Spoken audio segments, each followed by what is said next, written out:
Okay, so here we are with a new episode. I don't know what number we're on now for 5 Ways Checking In. And today we're checking in with Nick. Hi, Nick. How are you doing? I'm all right, thanks. Good stuff. Thanks for doing this. No You problem. are a senior lecturer, I understand, at Teesside University in sports science. Yeah. So I expect to hear lots of good stuff about how you've been getting out and about and staying active, leading by example, of course.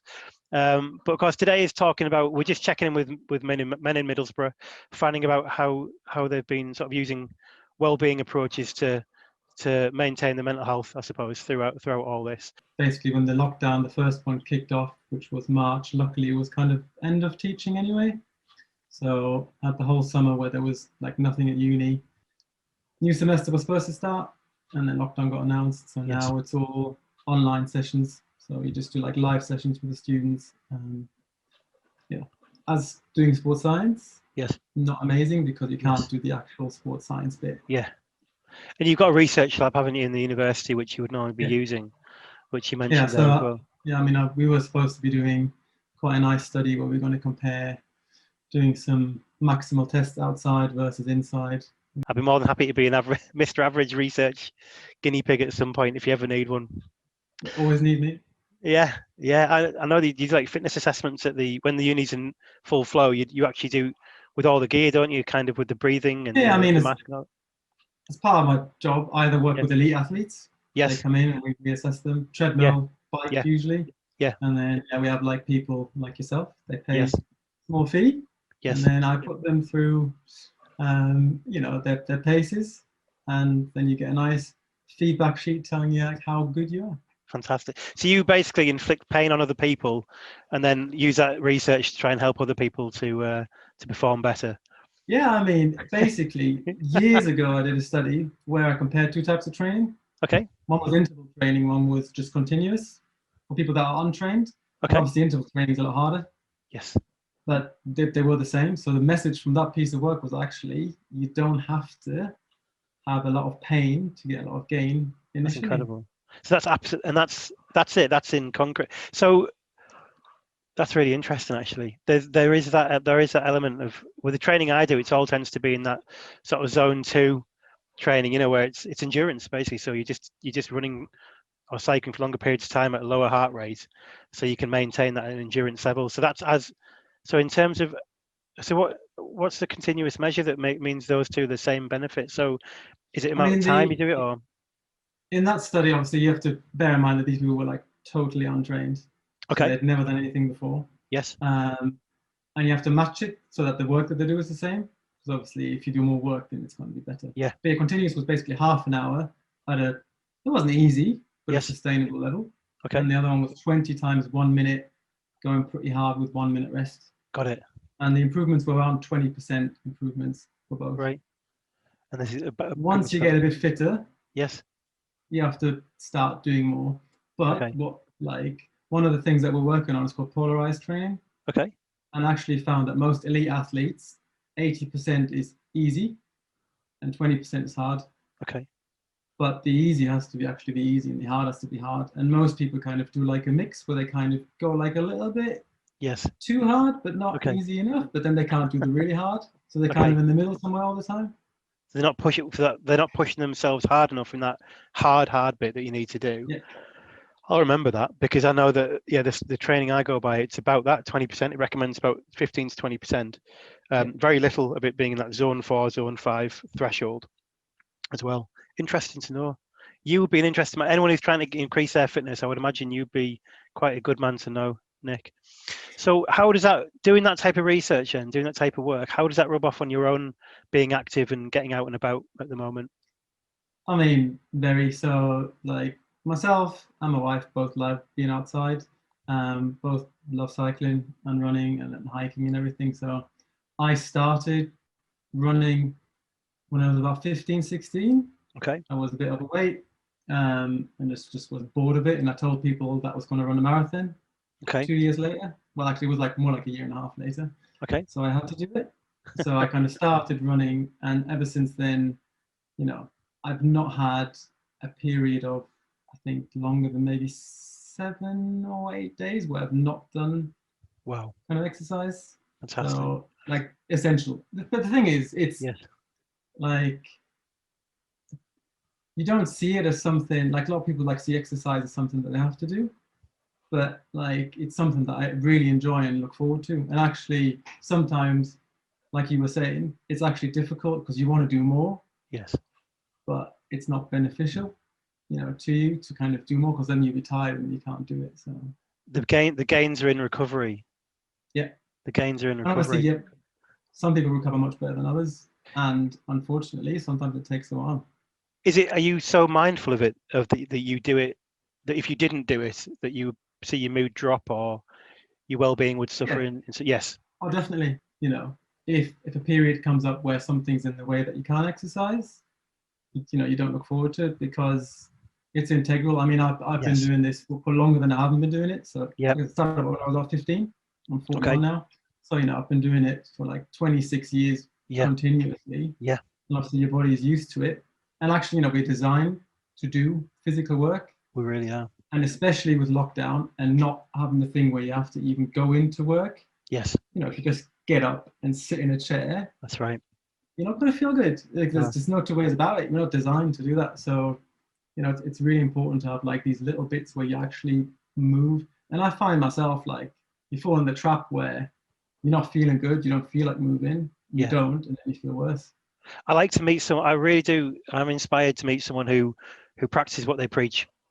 I really genuinely do. Like, it's like the opposite to having a health minister who's overweight. Do you know what I mean? It's like, do you know what I mean? It's that I mean, kind of thing, isn't it? that's the thing with me. So any kind of study that I've done, regardless of how awful it is, painful or whatever, I always do it myself.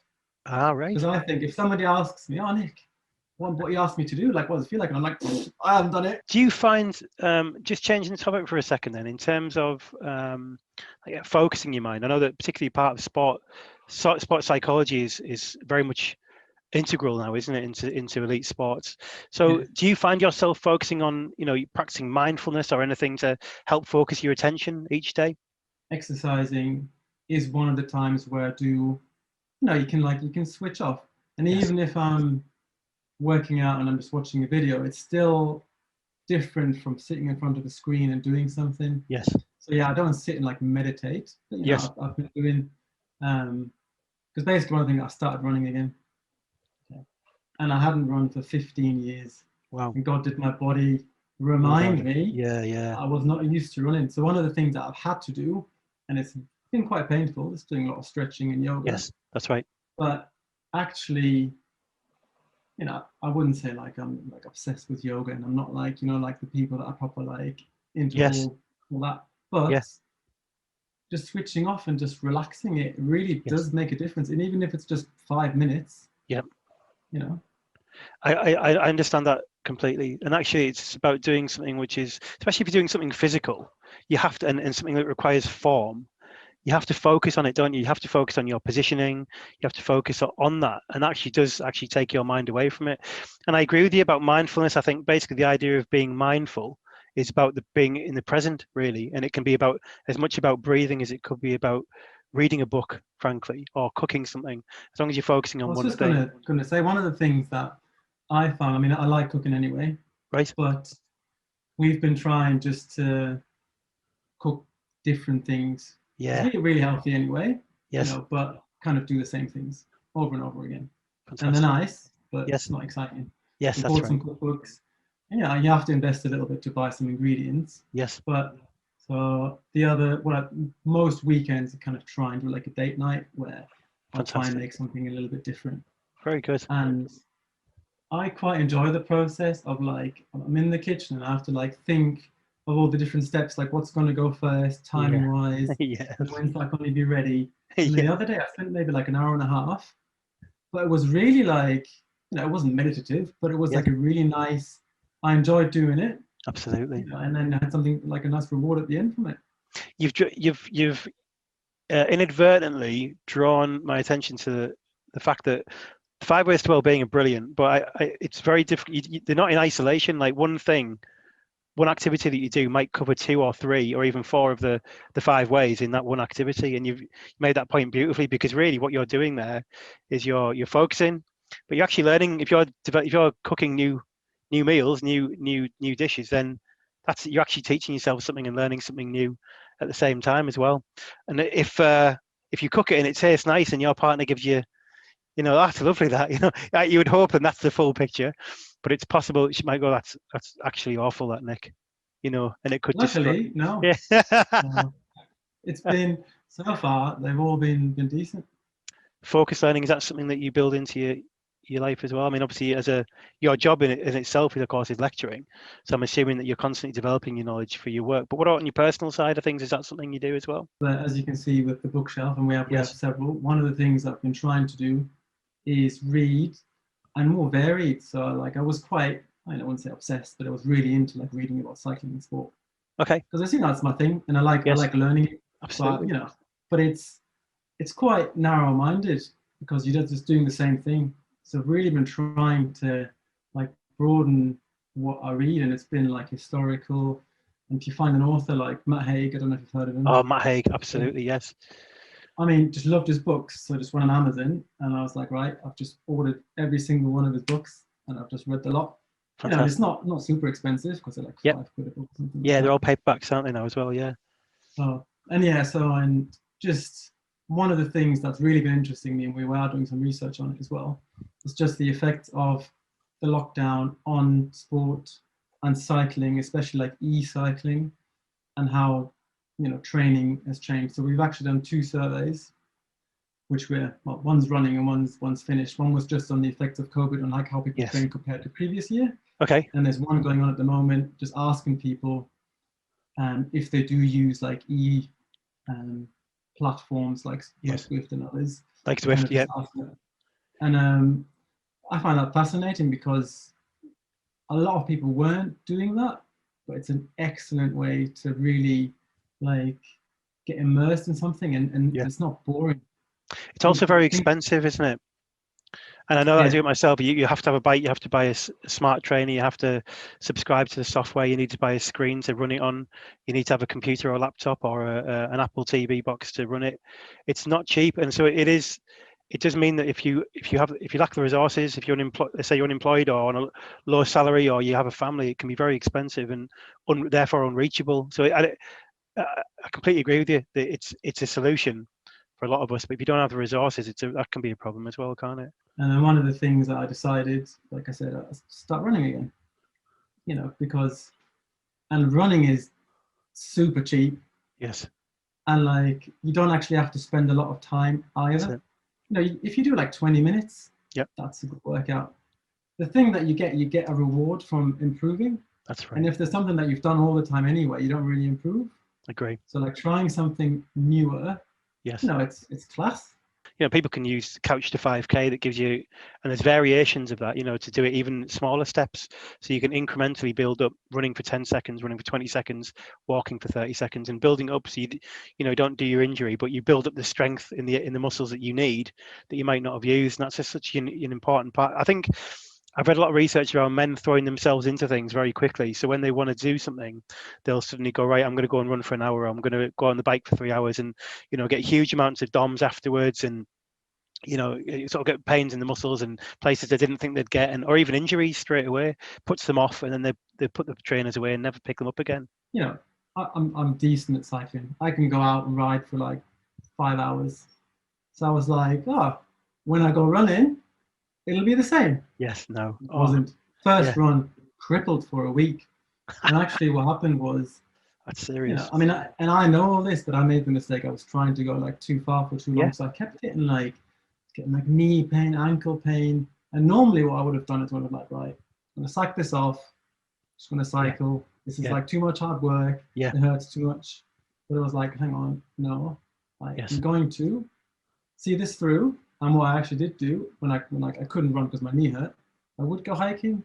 And I did just do like repeats up a hill.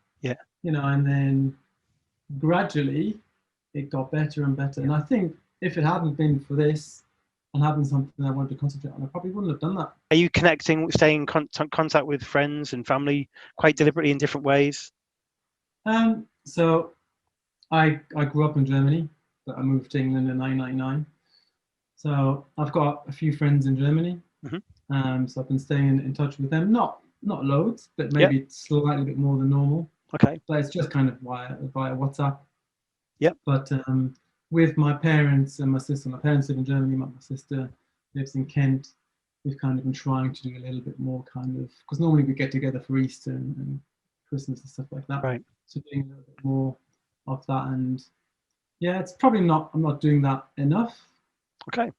But, you know, I'm more a person that has like a few very good friends instead of like loads of friends. Yes. So even if I don't speak to someone for like a long time, there's still people that I've known for like many years. Yes. So it's probably like a handful of people, I'd say maybe like 4 that I stay in like regular contact with. Have you found yourself giving in any ways to, you know, help out others where you think maybe people might be struggling, or however small those things are? Yeah, I mean, so when the lockdown first started, so my wife's parents both have respiratory issues, so you know they were shielding. Okay. So when I went shopping for, it was a few months, so I'd go shopping for them, do like the big shop, and you know that's when you couldn't get the deliveries; it was just impossible. Yes. So I was doing that for, I mean, it was a few months. I suppose during this pandemic, this has been a great way of demonstrating how important community is as well. Nick, I've got to say, it sounds like you're in a pretty good place. I'm sure, like everyone else, you're looking forward to perhaps, I daren't say return to normality, because I'm not sure if anything's ever going to be the same. I mean, actually, this is something that, so basically, obviously, my wife was also been working from home, and we got on really well. So actually, it's been really nice that we're working from home together. So although obviously we want to be able to actually go out, so one of the things that we used to do a lot, just go out about and like visit places and, you know, have a coffee. So miss that, but the ability to actually spend more time together, I think it's been really good. So fantastic. That's one of the things that's really helped. Have you? Would you say that something I am hearing a lot, and something I echo back to people, is that I think we've always tried to sort of promote the idea of well-being out there, the importance of that. Actually, there's a lot of things that people can do in their own lives that will help maintain healthy mental health and good well-being. And I get the impression that for a lot of people, one of the positives of this is they've been able to spend more time with the families, but they've been more inward looking. Would you say generally you've had an element of that within your experience where it's allowed you to be more inward looking as well? Or definitely. I mean, I think I'd be lying if I said there wasn't periods, you know, this has been difficult. Yes. And I'm generally quite a like a happy person, but there's been periods when I've been feeling quite down. Okay. But you know, there's kind of things you kind of do think, actually, you know, this is a pretty good life and able to do these things, and actually thankful for all of that. Yes. And you know, it does definitely, kind of, you know, have more time to think. And that's not necessarily a bad thing, actually, you know, kind of sitting down and doing that. The very nature of it is that we all have our good days and our bad days, but it's what can we do within our sphere of influence, you know, to actually stop those bad days becoming something much worse as well, isn't it? And obviously a lot of that comes from helping people out who don't necessarily always have those resources as well. Thank you very much for your time, Nick. Really appreciate that. And enjoyed it. Continue on and stay well, and I'll see you around. Thank you. BoroManCan is a men's health initiative that aims to increase male access to health services through the use of role models and inspirational stories. Visit www.boromancan.co.uk to find out more. Thanks for listening.